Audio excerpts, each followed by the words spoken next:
Aujourd'hui, nous allons explorer les forteresses qui ont dominé le paysage de l'Europe médiévale, des structures de pierre et d'ingénierie qui représentaient le pouvoir absolu dans une ère de conflits constants. Avant de poursuivre la vidéo, n'oubliez pas de vous abonner à la chaîne pour plus de récits documentaires comme celui-ci. Imaginez un paysage européen au IXe siècle. Le grand empire carolingien, érigé sous la vision de Charlemagne, commence à s'effondrer. L'unité qui avait maintenu ensemble les terres que nous connaissons aujourd'hui, comme la France, l'Allemagne, le nord de l'Italie et des parties de l'Europe de l'Est, se dissout comme la brume sous le soleil du matin. Le pouvoir central s'évapore et à sa place surgit quelque chose de complètement différent. Une fragmentation de territoires contrôlés par des seigneurs locaux, chacun luttant pour maintenir son autorité sur les terres qu'il revendiquait comme siennes. C'est dans ce scénario d'instabilité que naît l'une des structures les plus emblématiques de l'histoire humaine. Non pas comme un monument d'ostentation, mais comme une réponse désespérée à une question fondamentale. Comment protéger ce qui est à vous quand il n'y a plus personne pour le faire à votre place? Les premiers seigneurs féodaux faisaient face à des menaces venant de toutes les directions. De l'Est, les Magyars chevauchaient lors d'incursions dévastatrices. Du Sud, les forces musulmanes pressaient les frontières de la chrétienté. Et du Nord, les redoutables Vikings descendaient dans leurs navires à proue élevée, laissant une traînée de destruction partout où ils passaient. Il n'y avait pas d'armées impériales à appeler, pas de forces centralisées prêtes à défendre les territoires. Chaque noble était livré à lui-même. La solution initiale fut aussi simple qu'ingénieuse. Les premiers châteaux européens, construits à partir du Xe siècle, suivaient un design connu sous le nom de motte castrale, motte et basse-cour. Il s'agissait d'une construction relativement modeste, une butte de terre élevée artificiellement, appelée motte, sur laquelle s'élevait une tour en bois. Autour et au-dessous de cette élévation, une cour entourée d'une palissade de troncs offrait un espace pour les habitants, les animaux et les provisions de base. Ces structures primitives pouvaient être construites rapidement, parfois en quelques semaines. Le bois était disponible en abondance dans les forêts européennes et la main-d'œuvre servile garantissait assez de bras pour ériger les monticules de terre. Lorsqu'une menace approchait, la population locale pouvait se réfugier dans la cour clôturée et si la situation devenait désespérée, les défenseurs pouvaient se replier dans la tour élevée, brûlant les ponts ou les échelles derrière eux. Cependant, le bois apportait avec lui une vulnérabilité fatale. Le feu était l'ennemi constant de ces premières fortifications, et les attaquants apprirent vite que des flèches incendiaires pouvaient accomplir le travail qu'un assaut direct ne parvenait pas à faire. De plus, le bois pourrissait et ne résistait tout simplement pas aux projectiles de plus en plus lourds utilisés lors des sièges. La transformation vint graduellement, poussée tant par la nécessité que par la disponibilité des ressources. Les seigneurs les plus riches commencèrent à remplacer leurs palissades de bois par des murs de pierre. Les tours centrales furent reconstruites en maçonnerie robuste. Ce processus de pétrification, comme l'appellent certains historiens, ne s'est pas fait du jour au lendemain. Dans de nombreux cas, il a fallu des générations pour qu'un château de bois se transforme complètement en une forteresse de pierre. Les bâtisseurs normands du XIe et du début du XIIe siècle furent particulièrement influents dans cette évolution. Lorsque Guillaume le Conquérant envahit l'Angleterre, en 1066, il apporta avec lui non seulement des guerriers, mais aussi une tradition de construction de châteaux qui allait transformer le paysage britannique. Les Normands construisaient autant pour intimider que pour défendre. Leurs tours centrales massives, connues sous le nom de donjons, dominaient l'horizon comme des déclarations d'un pouvoir incontestable. Le donjon représentait le cœur du château normand. C'était simultanément la résidence du seigneur, le centre administratif du fief, le dépôt des richesses et l'ultime refuge en cas de siège. Ces murs pouvaient avoir plus de 3 mètres d'épaisseur à la base, s'amincissant légèrement à mesure qu'ils montaient. Les fenêtres étaient étroites et positionnées bien au-dessus du sol, rendant l'escalade pratiquement impossible. L'entrée du donjon se trouvait normalement au premier étage, accessible uniquement par un escalier extérieur qui pouvait être détruit ou retiré en cas d'urgence. Certains donjons disposaient d'une structure supplémentaire protégeant cette entrée, une sorte d'antichambre fortifiée où tout attaquant parvenant à arriver aussi loin devait encore faire face à d'autres portes renforcées et à des défenseurs bien positionnés avant de pénétrer dans le bâtiment principal. À l'intérieur, les étages s'empilaient selon une logique combinant aspect pratique et sécurité. Le niveau le plus bas, souvent semi-enterré, servait de dépôt pour le grain, le vin, la viande, salés et d'autres provisions nécessaires pour survivre à un long siège. Certains donjons possédaient leur propre puits à ce niveau, garantissant l'accès à l'eau fraîche même lorsqu'ils étaient complètement isolés du monde extérieur. Au-dessus du dépôt se trouvait la grande salle, l'espace d'une importance sociale majeure dans le château. C'est là que le seigneur menait ses affaires, recevait les hommages de ses vassaux, rendait la justice à ses sujets et organisait des banquets pour ses alliés et ses invités d'honneur. C'était un espace conçu pour impressionner autant que pour fonctionner, avec de hauts plafonds, des cheminées massives et, dans les châteaux les plus élaborés, une décoration reflétant la richesse et le goût du propriétaire. Les étages supérieurs abritaient les appartements privés de la famille seigneuriale. Le solar, comme on appelait la chambre principale, offrait un degré de confort et d'intimité rare à l'époque médiévale. Il y avait aussi des chambres pour les invités importants, des chapelles privées où la famille pouvait assister aux services religieux sans se mêler à la domesticité, et les garde-robes, de petits compartiments qui servaient simultanément de placards et de latrines primitives. Les escaliers reliant ces niveaux étaient conçus avec la défense à l'esprit. Dans la plupart des donjons, ils montaient en spirale dans le sens des aiguilles d'une montre. Ce choix apparemment arbitraire avait une raison militaire précise. Un défenseur descendant les escaliers, présumé droitier comme la majorité de la population, aurait son bras d'épée libre pour frapper, tandis qu'un attaquant montant verrait son arme constamment bloquée par la colonne centrale. C'était un avantage mineur, mais potentiellement décisif dans les combats au corps à corps qui caractérisaient la guerre médiévale. Au sommet du donjon, des créneaux et des chemins de ronde offraient la dernière ligne de défense, ainsi que des points d'observation incomparables sur les territoires environnants.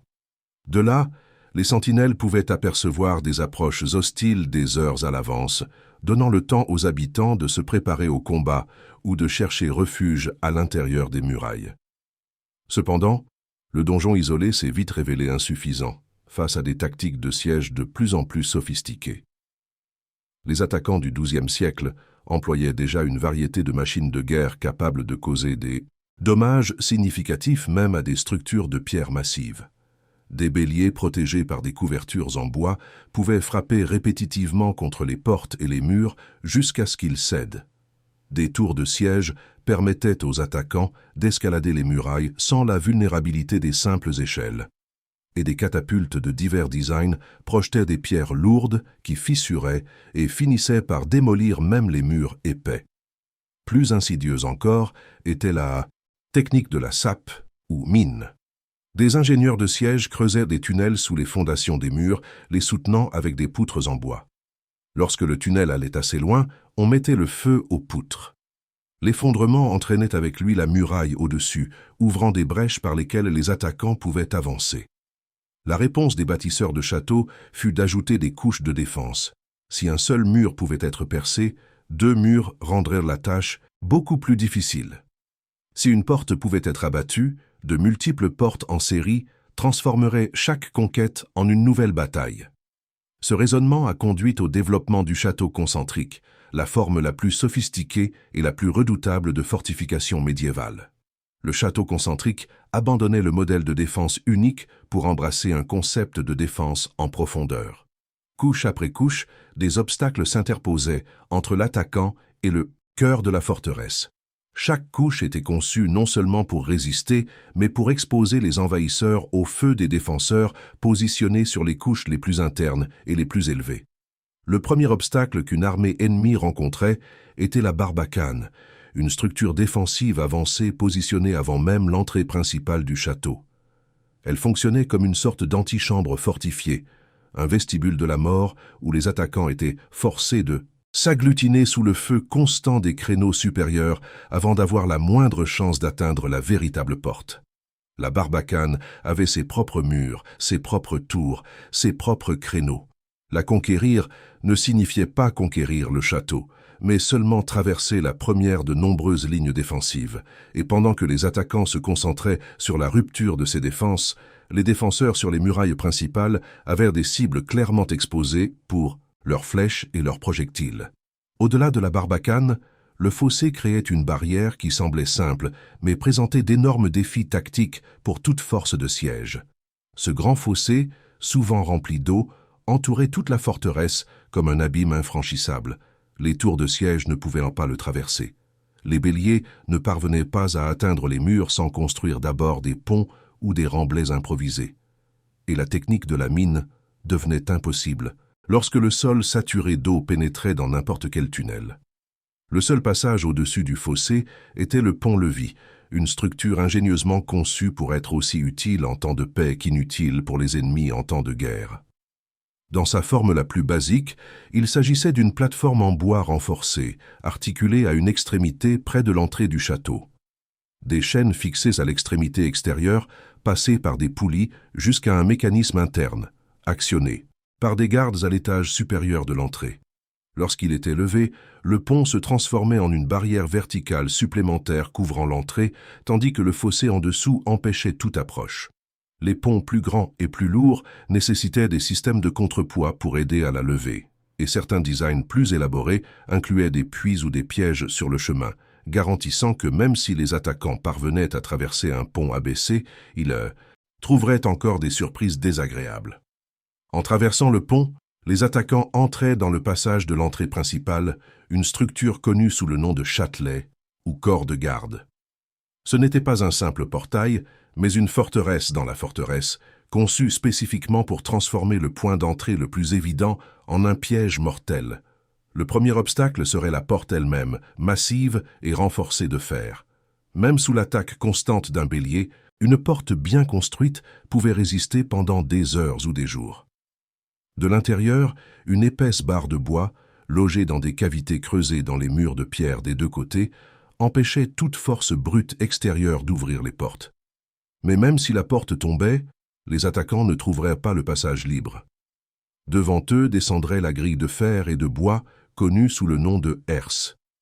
Coulissant dans des rails verticaux sculptés dans la pierre, cette barrière, lourde, pouvait tomber instantanément, passant de passage ouvert à obstacle infranchissable en quelques secondes. Des pointes acérées à la base garantissaient que quiconque se trouvait dessous au moment de la fermeture paierait un prix terrible. Des systèmes de chaînes, de poulies et de contrepoids permettaient à la herse d'être actionnée rapidement par un nombre relativement restreint de gardes. En cas d'urgence, un mécanisme de libération pouvait la faire chuter sous son propre poids, avec une force dévastatrice. Certains châteaux possédaient 2 herses ou plus en série, créant des zones d'emprisonnement entre elles. Ces zones d'emprisonnement représentaient peut-être l'aspect le plus sinistre de la conception du châtelet. Imaginez un groupe d'attaquants ayant réussi à abattre la porte extérieure, pour trouver seulement une herse bloquant leur avance. Alors qu'ils tentent de forcer le passage, la herse derrière eux descend, les piégeant dans un couloir sans issue. Et c'est alors que les trous au plafond commencent à prendre tout leur sens. Les assommoirs permettaient aux défenseurs de l'étage supérieur de déverser des projectiles sur toute personne piégée dans le passage en dessous. Des pierres, des flèches, des objets lourds de toutes sortes pleuvaient sur des attaquants qui n'avaient nulle part où fuir. Certains récits historiques mentionnent l'utilisation d'huile ou d'eau bouillante, bien que ces pratiques fussent probablement moins courantes que ne le suggère l'imagination populaire, compte tenu du coût et de la difficulté de maintenir de grandes quantités de liquide chaud prêts à l'emploi. Des ouvertures dans les murs latéraux complétaient le piège. Connues sous le nom de meurtrières ou archères, ces fentes étroites permettaient aux défenseurs de tirer à bout portant sur quiconque se trouvait dans le passage. Vues de l'extérieur, elles étaient presque invisibles. Mais de l'intérieur, elles offraient des champs de tir dévastateurs. S'ils parvenaient à traverser ce couloir de la mort et à briser les défenses internes du châtelet, les attaquants émergeraient dans la basse cour externe. Cet espace ouvert entre les murailles extérieures et intérieures pouvait sembler être un répit après l'horreur du passage, mais il représentait un autre piège soigneusement conçu.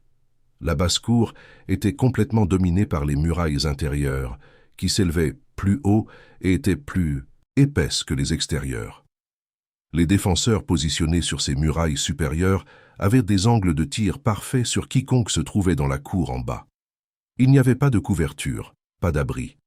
Les attaquants étaient exposés aux flèches et aux projectiles venant de multiples directions simultanément. Certains châtelets étaient construits comme des demi-tours, ouverts à l'arrière.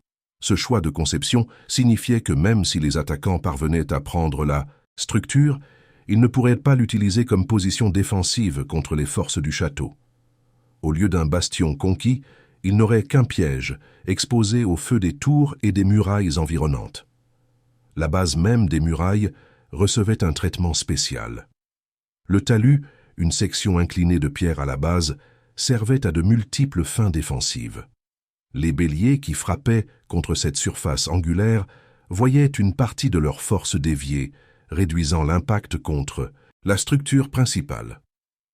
Les échelles de siège appuyées contre le talus se retrouvaient à des angles instables, plus susceptibles de glisser ou de se briser. Et les tours de siège ne parvenaient tout simplement pas à coller leur pont-levis sur une surface aussi inclinée. Si la basse-cour tombait, il resterait encore la muraille intérieure, une barrière encore plus formidable que la première. Plus haute, plus épaisse, construite avec la même combinaison de pierres extérieures et de noyaux de blocage et de mortier qui avaient prouvé son efficacité pendant des siècles, cette muraille représentait l'avant-dernière ligne de défense. Des tours se projetaient à intervalles réguliers le long de cette muraille. Leur fonction primaire était de permettre un tir de flanquement. Les défenseurs pouvaient atteindre les attaquants qui tentaient d'escalader la muraille entre les tours, transformant toute tentative d'escalade en une proposition suicidaire. Chaque tour était essentiellement une mini-forteresse en soi, avec de multiples étages, ses propres défenses, ses propres provisions. Dans certaines tours se trouvaient des armureries, des dépôts d'armes et d'équipements prêts pour une distribution rapide. D'autres servèrent de logement pour les gardes, garantissant que des défenseurs soient toujours disponibles sur toute l'étendue de la muraille. Certaines fonctionnaient comme des dépôts de nourriture, de munitions ou de matériaux de construction pour des réparations d'urgence. Cachée en un point de la muraille intérieure pouvait se trouver une porte secrète, connue sous le nom de poterne. Ce passage discret, souvent camouflé ou positionné dans des endroits difficiles d'accès, servait à des fins cruciales pendant les sièges. Des messagers pouvaient sortir discrètement pour chercher des renforts. Des éclaireurs pouvaient revenir avec des informations sur les positions ennemies. Et à certaines occasions, les forces défensives utilisèrent la poterne pour lancer des contre-attaques surprises contre des assiégeants imprévoyants. En traversant la muraille intérieure, on arrivait enfin à la cour intérieure, haute cour, le cœur du complexe du château. Cet espace, protégé par les couches concentriques de défense tout autour, était l'endroit où la vie quotidienne se déroulait même en temps de paix. Des écuries abritaient des chevaux essentiels pour le transport, la communication et le combat monté. Des ateliers de forgerons, de charpentiers et d'autres artisans maintenaient les armes, les armures et la structure même du château en état de marche. Des cuisines stockaient et préparaient la nourriture pour toute la garnison. Une chapelle offrait un espace pour les observances religieuses qui imprégnaient la vie médiévale. La présence du puits était absolument critique. Sans eau, aucune forteresse ne pouvait résister plus de quelques jours. Les bâtisseurs de châteaux investissaient des ressources considérables dans la localisation et le développement de sources d'eau fiables à l'intérieur des murailles. Dominant la cour intérieure s'élevait la tour centrale, la dernière et la plus puissante défense de tout le complexe.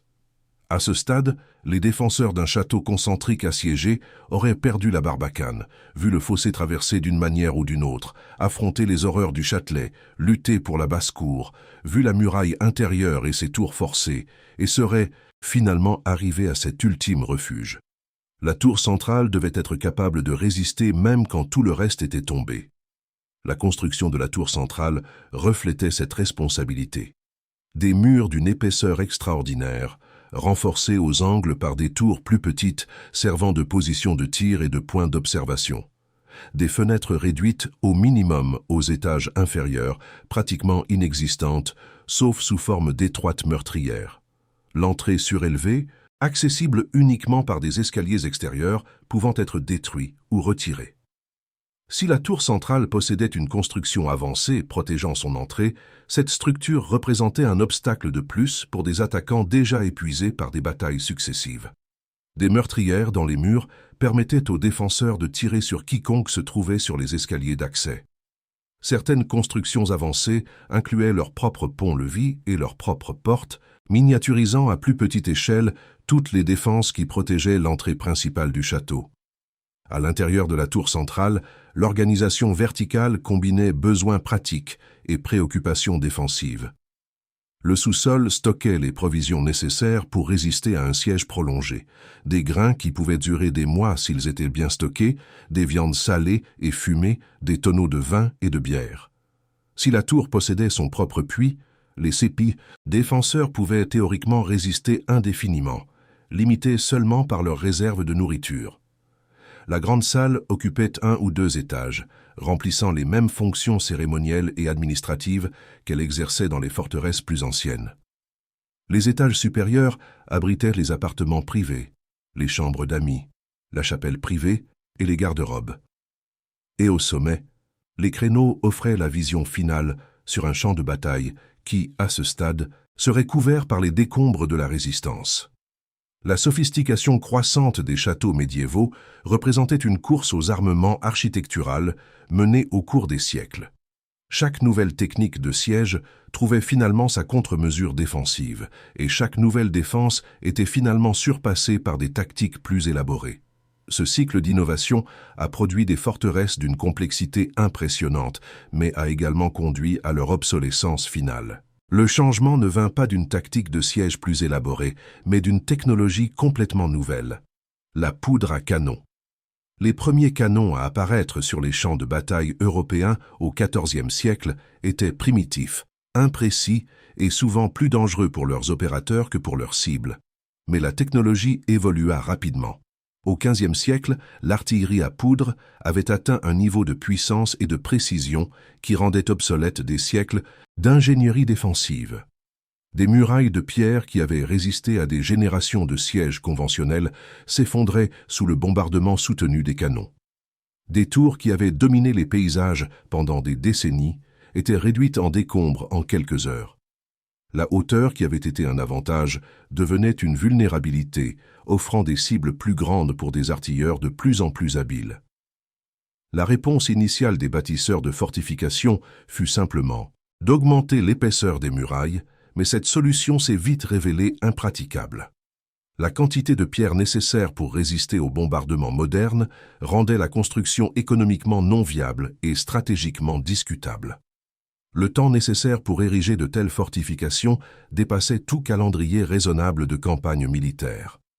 La solution vint sous la forme d'une refonte complète de l'architecture défensive. Les forts d'artillerie qui remplacèrent les châteaux médiévaux abandonnaient la hauteur au profit de profils bas et anguleux.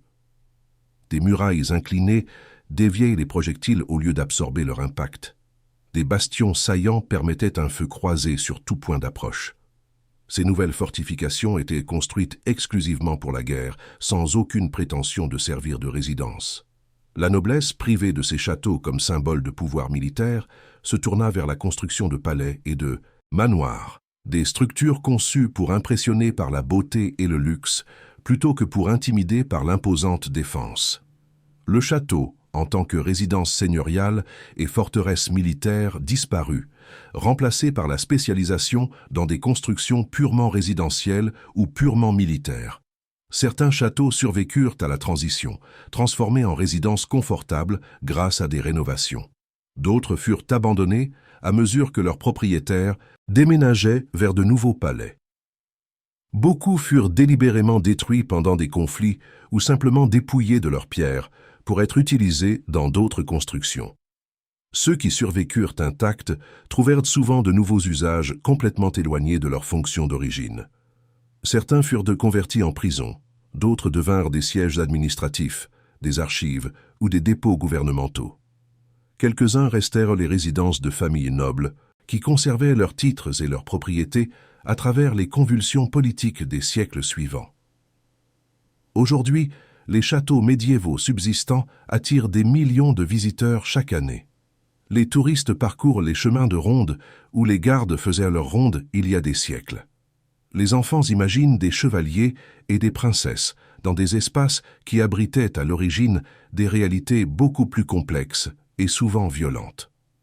Au-delà de leur attrait touristique, ces monuments de pierre offrent des fenêtres irremplaçables pour comprendre la société médiévale. Chaque aspect de leur construction reflète des choix faits par des personnes confrontées à des problèmes spécifiques de leur temps. L'épaisseur d'un mur raconte des histoires de menaces perçues. La position d'une meurtrière révèle des tactiques militaires abandonnées depuis longtemps. La disposition d'une grande salle démontre les hiérarchies sociales qui ont façonné des vies il y a des siècles. Les châteaux nous rappellent que l'histoire ne concerne pas seulement les événements et les personnages, mais aussi les espaces physiques où la vie se déroulait. Ces structures n'étaient pas seulement des décors pour des drames historiques, mais des participants actifs façonnant la manière dont les événements pouvaient se dérouler. Un siège mené contre un château bien construit différait fondamentalement d'une attaque contre des fortifications mal conçues. La défense d'un territoire dépendait autant de l'ingénierie de ses forteresses que de la bravoure de ses défenseurs. Ainsi, les châteaux médiévaux demeurent les témoins d'une époque où l'architecture était littéralement une question de vie ou de mort. Leurs murs de pierre portent des histoires de sièges survécus et de batailles perdues. Leurs salles ont résonné de négociations qui ont façonné le destin de nations. En marchant dans leurs couloirs aujourd'hui, nous pouvons presque ressentir le poids de cette histoire dans chaque pierre posée par des mains disparues depuis longtemps. Si vous êtes arrivé jusqu'ici dans ce voyage à travers les forteresses médiévales, vous avez déjà démontré le même esprit d'investigation qui a poussé les anciens bâtisseurs à développer des défenses de plus en plus élaborées. Tout comme ils ont construit des couches de protection autour de leur château, vous pouvez aider à renforcer cette chaîne en vous abonnant et en laissant un commentaire sur l'aspect de l'ingénierie médiévale qui a le plus éveillé votre curiosité. Chaque j'aime et chaque partage aide à porter ces histoires du passé à plus de personnes dans le présent. Et si vous connaissez quelqu'un de fasciné par l'histoire et l'architecture, envisagez de lui ouvrir les portes de cette connaissance également. Après tout, les meilleures forteresses ont toujours été celles construites avec l'aide de nombreuses mains travaillant ensemble.